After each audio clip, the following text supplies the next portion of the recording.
VidIQ versus Tubebuddy, that is the question of the day. Both of these sites sell themselves as technical and creative aids to YouTubers, but when they're pitted against each other, which one comes out on top?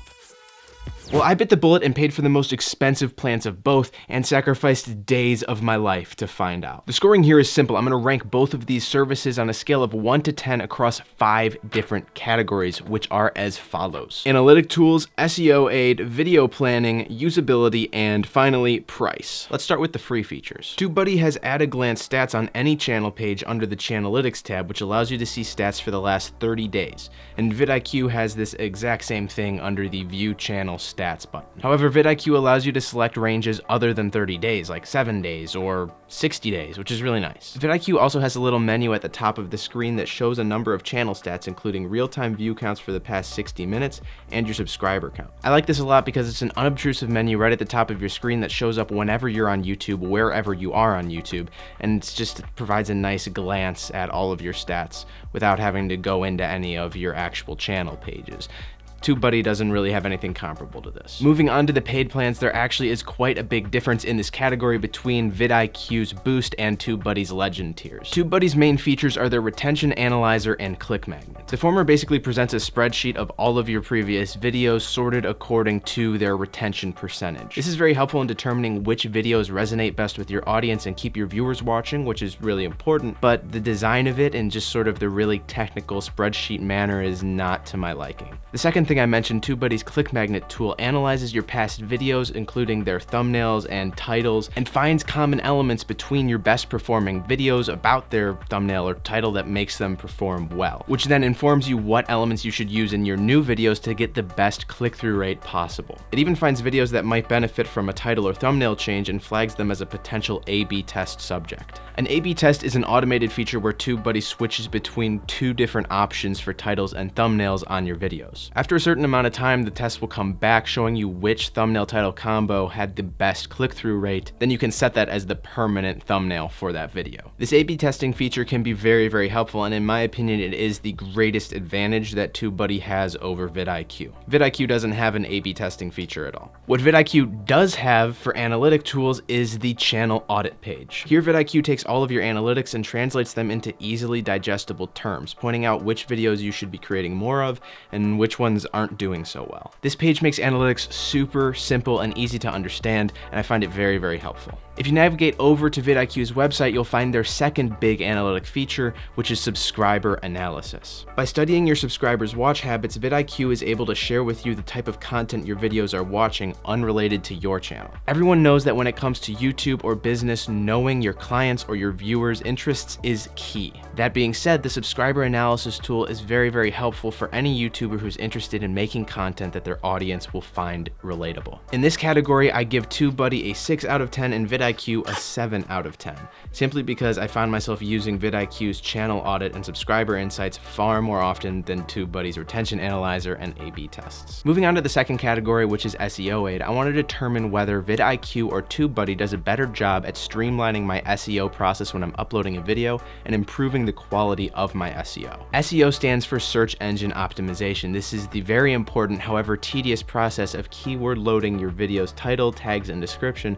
so that it appears in a lot of search results. Doing this properly will provide you with a lot more views. Both Tubebuddy and vidIQ have tag generators, which makes the most boring part of uploading a video way easier. In both cases, you get limited tags with a free account, but if you upgrade to the paid subscription, you get unlimited access to this tool, which is very helpful. Both extensions also have an upload checklist for SEO best practices. And honestly, I think vidIQ takes the cake here too, because they have an info screen that tells you which time is best for you to post, and it screens over your upload for controversial keywords that might get you demonetized. On top of that, vidIQ uses AI to generate title and description recommendations for your video. And while Tubebuddy doesn't have this, they do have a chapter adding tool, which I find quite useful. Overall, in the upload and SEO tools category, vidIQ gets a 9 out of 10 in my opinion. rating, while TubeBuddy sits around probably like a 6 out of 10. They're both very helpful, but VidIQ is easier to use and it does have more tools available. Category 3 is video planning. Does the plugin help me with idea generation or keyword research when I'm coming up with new video topics? I'm gonna be straight up, okay? This is where VidIQ, if it wasn't before, really starts to kick the pants off of TubeBuddy. In this category, TubeBuddy really only has this video planning topic tab, which just gives you a list where you can write down your video ideas, and that's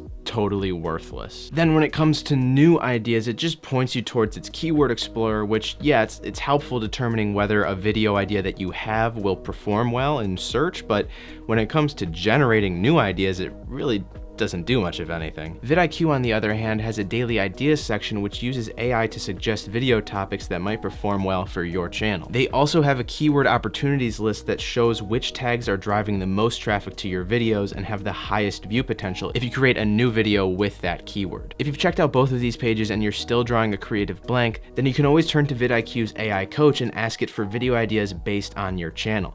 This AI chat is incredible and it creates the perfect transition into category 4. Usability. I want to take a look at how intuitive each site is when it comes to the user interface. The more beginner-friendly the site is here, the better. VidIQ's AI bot takes all of this site's features and translates them into an easy conversational model perfect for learning about the process of YouTube video research and channel building. The bot ties into ChatGPT, which makes it really streamlined and fun to use, but VidIQ's bot also links to your channel, which is something ChatGPT can't do, and it allows VidIQ to give you more specific, individualized advice. If you add this feature to VidIQ's obviously very visually appealing and accessible interface, you can see why I prefer it far above TubeBuddy. TubeBuddy's layout feels very technical and dated. It seems so bare bones and almost unfinished in some ways. And when I'm paying for a software or a service, I want the user experience to be given a lot of attention, which TubeBuddy just hasn't done. I give VidIQ a 10 out of 10 for usability.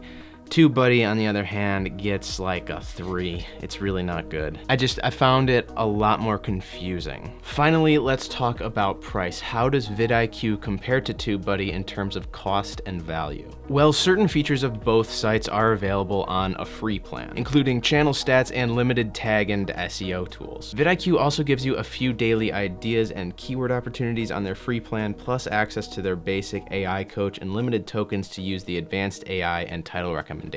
Both TubeBuddy and VidIQ have pro tiers that give you more features than the free plan, but not as many as their most expensive tiers, Legend and Boost. VidIQ also has a max plan, which is way more expensive, but it's also kind of a different thing because it allows you to have access to live coaching sessions and a private Discord. It's kind of a, like I said, it's a totally different thing. Considering full access to either service when billed yearly, VidIQ is a good deal more expensive at $39 per month versus TubeBuddy at $26.39 per month. And both sites are, of course, more expensive if you pay on a monthly billing cycle instead of a yearly billing cycle. You get like a discount if you pay for 12 months in advance. So the question is, which one of these subscriptions is right for you? Well, if you really want A/B testing, then you've got to go with TubeBuddy Legend, because VidIQ doesn't have A/B testing at all. Otherwise, if you don't really care so much about A/B testing, then VidIQ beats TubeBuddy in practically every way. I'd even say that VidIQ Pro is easier to use and more powerful than TubeBuddy Legend. So I would actually recommend paying $10 a month for VidIQ Pro over TubeBuddy Legend if